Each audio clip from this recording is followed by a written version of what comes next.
வணக்கம். தமிழ்நாட்டுல இப்போ ஒரு விஷயம் செமையா ட்ரெண்ட் ஆயிட்டு இருக்கு. அதுதான் 2026க்கான பொங்கல் பரிசு. இது ஏதோ சாதாரண பரிசு தொகுப்புன்னு நினைச்சிடாதீங்க. இது ஒரு மெகா தேர்தல் வியூகம்னே சொல்லலாம்.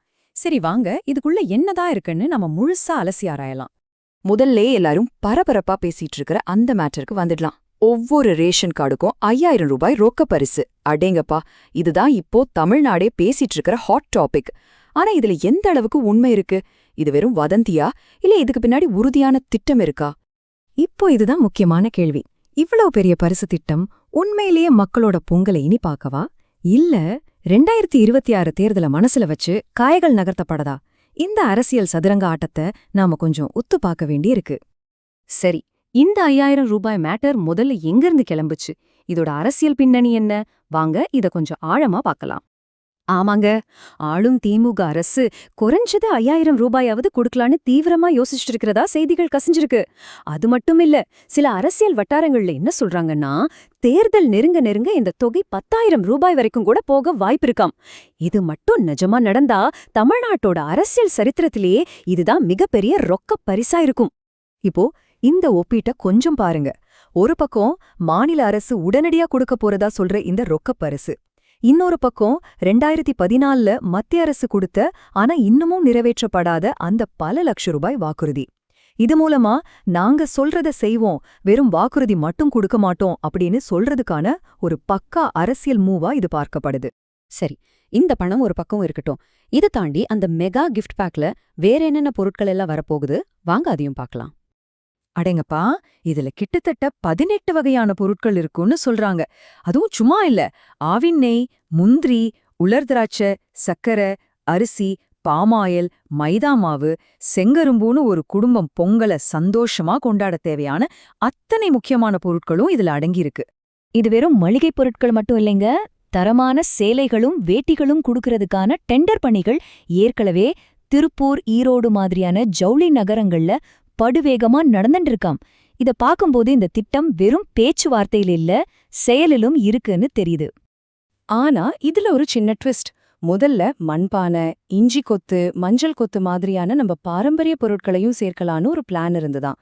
ஆனா தமிழ்நாட்டுல இருக்கிற கோடிக்கணக்கான குடும்பங்களுக்கு இதையெல்லாம் கொண்டு போய் சேர்க்கறதுல சில சிக்கல்கள் இருக்கலாங்கிறதால அந்த திட்டம் கைவிடப்பட்டதா சொல்லப்படுது. சரி, இப்ப பொருட்கள், பணம் எல்லாத்தையும் பார்த்தாச்சு.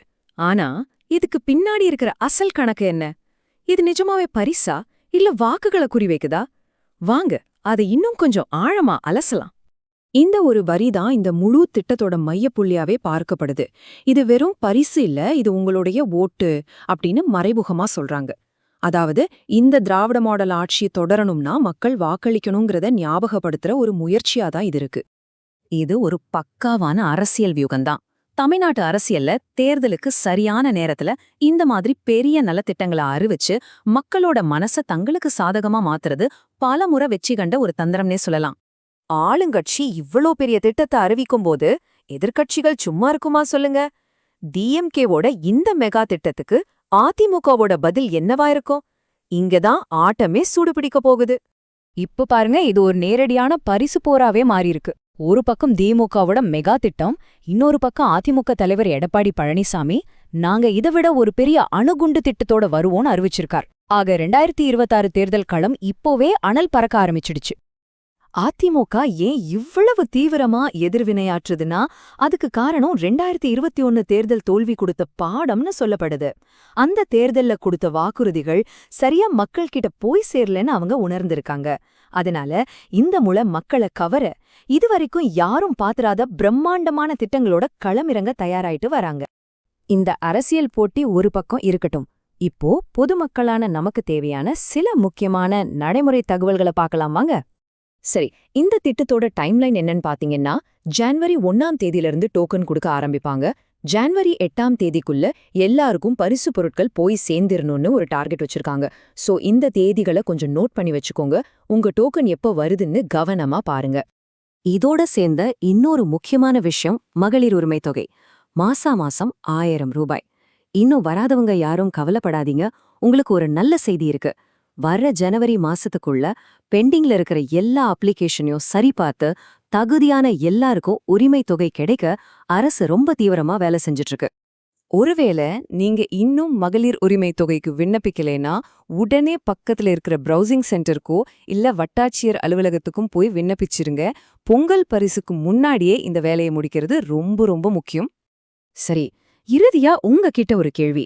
இந்த மொத்த அரசியல் ஆட்டத்திலையும் வாக்காளர்களான நீங்க தான் முக்கியமானவங்க. அதனால ஒரு அரசாங்கத்தை தேர்ந்தெடுக்கிறப்போ உங்க வாக்க இந்த மாதிரி ரொக்க பரிசுகள் அதிகமா பாதிக்குமா, இல்ல சேலை வேட்டி மாதிரியான பொருட்கள் அதிகமா பாதிக்குமா? உங்க மனசுல என்ன தோணுதோ அதை மறக்காம கீழே கமெண்ட்ஸ்ல சொல்லுங்க.